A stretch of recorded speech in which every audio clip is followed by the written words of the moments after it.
It is time to read a book that V.E. Schwab has basically said is, and I quote, "It's like being wrapped up in a big gay blanket." I'm sold. I'm certainly sold, and that is, of course, The House in the Cerulean Sea by T.J. Klune. I'm pretty excited to read this book. I love the cover. I love the colors of this cover. I don't like this yellow part, though. That's kind of ugly. But I'm excited about this book because it's cozy season, it's spooky season, and I've been wanting to read this book for a while. It just wasn't, the vibes weren't ready, you know? Like, I bought this book, I think, like in April or May, but it just wasn't time. But now the vibes are cooked. My heart says it is time to read this book, which means we will be reading this book. And if you love cozy season, anything related to just being cozy in general, go ahead and subscribe because we need more coziness in this world. So, from my understanding, The House in the Cerulean Sea follows along a caseworker, and he's basically been called up for this special assignment to go to this orphanage, which is like on the edge of a hill. It seems pretty dangerous, but go to this orphanage to find out if the children who live there are as dangerous as they are said to be. And dangerous as in like magical abilities that could bring like the end of the world. And so like, I think his job is to like determine this. And so I imagine he probably lives there and observes them for a while and starts to fall for the orphanage owner or worker or whomever it is. And they're starting to kind of create this like found family of like the orphanage guy, the caseworker, and like the kids who live there. And so I think he has to figure out like, is this love worth it? Like to protect these people that I've grown to love? Or do I have to give it all up to basically save the world? And it's supposed to be cute and cozy, and I love cute and cozy. It kind of gives me the vibes of the Irregular Society of Witches, which I really, really liked. Very similar vibe where it's like dangerous magical kids, found family, people being together and like figuring it out. So yeah, I'm excited. So without further ado, let's crack this book right open.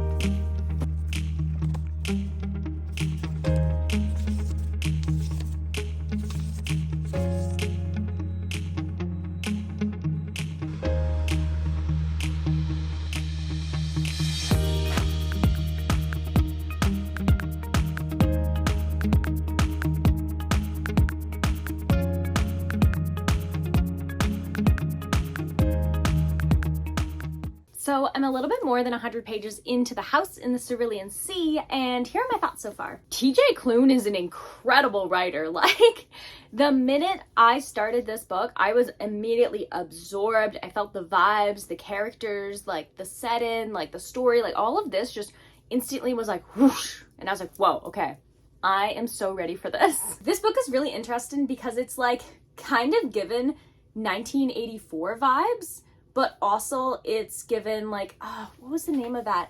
There was this book I read when I was, I think a tween or so, and it was about this house for like peculiar children, that sounds right, something like that. And all of these children had like magical powers, and they were kind of like, you know, they were different. And so it's kind of like if those two books were kind of smashed into this one, because basically, our main character is a caseworker, and his whole job is to make sure that these homes that are basically taking care of these magical children are up to code. But it really seems like whatever organization he works for is honestly pretty crummy, because like they have cameras constantly watching every single person. He had like a stain on his shirt from a salad and he got a demerit point because of that. And the whole thing is about just like, you need to obey, and like children with powers are not normal, this isn't good. And you basically tear them from their homes and send them away to these orphanages that are obviously not actually looking to have these children adopted. They're basically just thrown out into the world. And then there's this uncertain aspect of like, if these houses close, they go to this school. But our main character, Linus, he doesn't work with that aspect. He just checks the houses, talks to the kids and like the master of the house and that stuff, and then leaves. But like for the orphanages that he has recommended close, he doesn't actually know what happens to those children. And I feel like something bad happens to those children. But like the thing with Linus is that he's just like, he's a sweet guy. Like he's really sweet. He genuinely loves the kids. He obviously doesn't really like how he does his job and stuff, like, but he's very like to the rules. He's very detail oriented, which as somebody who is obsessed with, you know, rules and details and stuff, like, it really resonates with me because I'm like, yeah, we got these rules, like, let's follow these rules, like, they're here for a reason, you know, follow the details and stuff. And so he prides himself on that. Like, he's great at his job. He's been there for a long time. Is he respected? Certainly not. Nobody is who works in this place. And there are these like higher ups, which they're called extremely upper management, and it just gives me a chuckle. Because like, although there are serious aspects to the book, it's also just kind of funny at the same time, and it's cozy and like, it's good stuff. So where I'm at right now with this book is we learned a bit about Linus, about like what his job is, how he's a caseworker, how he really just wants the best what's for these children without really realizing the regime that he basically works for. I think he in a way notices it, but he doesn't really like focus too hard on it, I guess. And so he ends up getting this like special classified assignment to go to this area where there's little houses in the Cerulean Sea. And the thing about Linus is he's always wanted to see the sea. And so this is actually really awesome because he doesn't know anything about what this case is for. And once he shows up, he opens up his files and stuff, and it turns out that one of the kids is actually the Antichrist, aka like the son of the devil Lucifer. And so he's kind of like freaked out, like, oh my goodness, like this kid can literally cause the end of the world. And so he's like very freaked out, but he's also like, you know, it's a kid. This is a child. And so as he ends up going to this house, he ends up meeting all of the different characters, and they are so likable and cute, and I'm so excited for the romance aspect of it as well, and just like how the rest of the story is going to go, because now that he's met the kids and he has to stay here for a month, it's going to be really interesting to see like the stuff he kind of learns and what we'll learn along with him as a reader. It's just cute, and it's cozy, and it's kind of sad too at the same time, but it's more focused on just like the kids, and then he cares about the kids, and he's just doing what he thinks is best, and like, it's really cute, and I'm just like, aw. And I'm pretty sure Arthur is a mind reader of sorts, because there's times where Linus is thinking something and Arthur answers it, so we'll see about that. I don't know, but I'm enjoying this book a lot, so I'm going to continue to read it, and I will update you around the halfway mark, so I will see you then.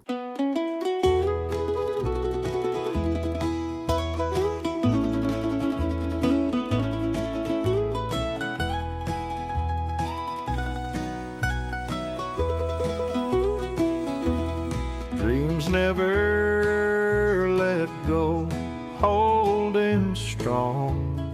So I'm definitely more than halfway through The House in the Cerulean Sea, and okay, I had some like laugh out loud moments, but also some just like, oh, so precious, so sweet, so like heartwarming moments that I couldn't help myself. I went, aw, like out loud, because it's just really cute and it's just cozy and warm, and I really like Linus's character. It's really interesting to see, like, he is really into, like, these are the rules. They're here for a reason. Let's follow that. But you watch him slowly just kind of be like, oh, you know, doing something over here once in a while is like, okay, like, he really, and the way he it's the way he stands up for the kids that gets me. Like, when people are rude and just judgy toward them, and he's like, nope, not dealing with that. Or when he thought they were in danger literally on the first day and he's like protecting them. It's just, he cares about them so much, and like he's just so wholesome and he's just so good, and no one really seemed to have ever appreciated Linus in his youth or even in his like adulthood until this moment, because like we kind of get a quick little flashback every once in a while of just like things that his mother had told him about how he's like painting a wall and nobody really notices him unless they actually look. And it, like, there's just like other stuff she would talk about. She's always like, honestly, Linus, like, he was just never appreciated or respected. And so now he's in this place where like these kids, like, they're like, oh, like he like cares about us. And Arthur loves this man. It's so obvious. And oh, Arthur is so adorable. I love him. He's like the caretaker. He's in charge of all these kids, and he just loves Linus so much, and Linus is so oblivious, and like even the sprite who like owns the island is like, you men, like, come on. She's like, and he's like, Linus is like, I don't know what you're talking about, and she's like, that's the point, because obviously Linus doesn't realize that Arthur's like so into him, and Linus is like, oh, my heart feels kind of flip-floppy when I'm near Arthur. not gonna think about that too much. And it's like, no, Linus, please think about that. And it's so cute. I really love like this slow kind of burn. And it's not like they're instantly like head over heels. They were very like suspicious. Well, Arthur wasn't very suspicious, but Linus was very suspicious and like tried to stay like as away as possible because he doesn't want to get involved because that would mess up his work according to rules and regulations. And so like you see him slowly getting more involved and like it's so good. It's so good. And I love the kids. All the kids are so interested and they all have their unique personalities, their unique powers and their unique dreams and fears and backstories. And it is so good. And like their interactions, not just with each other, but with adults and non-magical people and non-magical adults, but also the difference with like non-magical kids. That's good stuff. And like the message throughout about like, they're really just being judged by the way they look. And like that's, you could think of it in many, many ways. And this book has chosen to do it like these are magical kids, but like people are just like this all the time. And this book does a really good job in kind of showcasing those themes in this kind of like way. And I really like it. It's cozy. It has its serious moments and it's just so well written that I'm like, what's gonna happen next? I think this is a one-off, but like there's only this much left and I don't know if we'll be able to wrap up the entire story like in that many pages. So maybe it's not a one-off. Maybe this is actually a series. If so, I guess I'm in too deep because I typically don't go for like a series of books. I'm more of like a one-off reader because I don't know. I feel like a series is just such a dedication that I really, really need to be like in it to really just focus in on it, if that makes sense. So yeah, we'll find out. But like, I don't know. There's like, it's like, check out this next. But it's like, is this just another book from the author or is it part of the series? I don't know, but we'll find out. I just know right now that I'm really liking this book. And I've really liked this book the entire time. So yeah, that's kind of where we're at. I am excited to see where it goes. And yeah, with that, I'm going to continue to read this book and I'll update you when I finish it. So I will see you then with my final thoughts.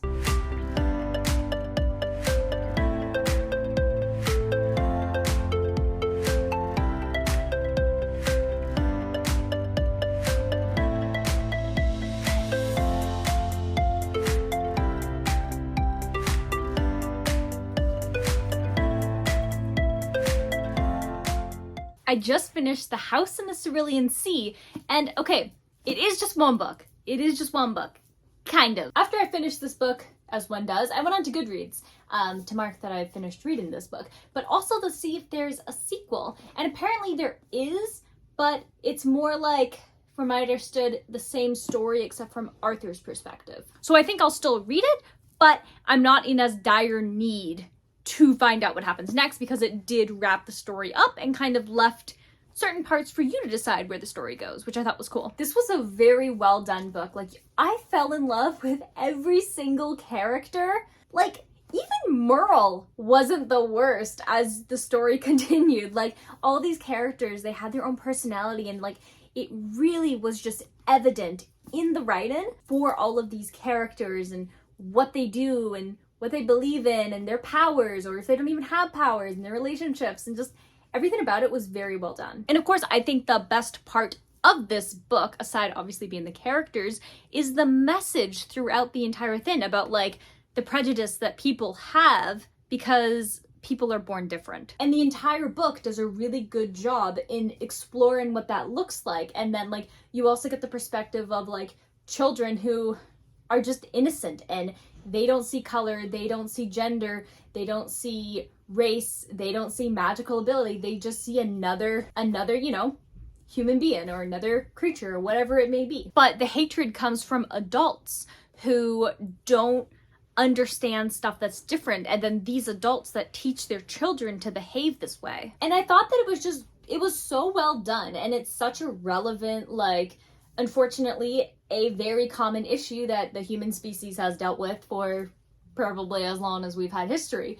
And so it was really interesting to be able to see it done in a way that is for magical kids. And like the magic itself was really cool as well, and like how each of them are just born with different magical powers. Like you have the child of the devil, you have like a gnome. You have a boy who can change into a Pomeranian. You have Chauncey, who's like, they don't even know what he is, but he's got like stalks and little eyeballs on top. He sounds so adorable. And just like so many more. And I just thought that it was really creative and unique. And it really just made my, it just did something to my brain. Like it scratched an itch that I didn't know I needed in my brain. And I love when books do that. This is one of those books where the cover, really, that's the vibe. This is the vibe of the book, and when you open this book up, this is what you get. And it's great, and I love Linus so much. He is such a great protagonist, and I love how he stands by his values, but he's open to learning more and understanding like other perspectives that will change maybe his perspective as well, and that he's not afraid to stand up for what he believes in and like making a difference, and just he's just so likable. Like he's such a good guy. And Arthur's so fun. He's such a great, like, master of the house. He's pretty much a father to these children. And it's so good. And, like, he cares so much, and he's so good at what he does. And, like, him and Linus, oh my goodness, that is the cutest thing. And I think as well, just, like, showing that you have these prejudices, but then when you look at it, you're like, these are children. These are children.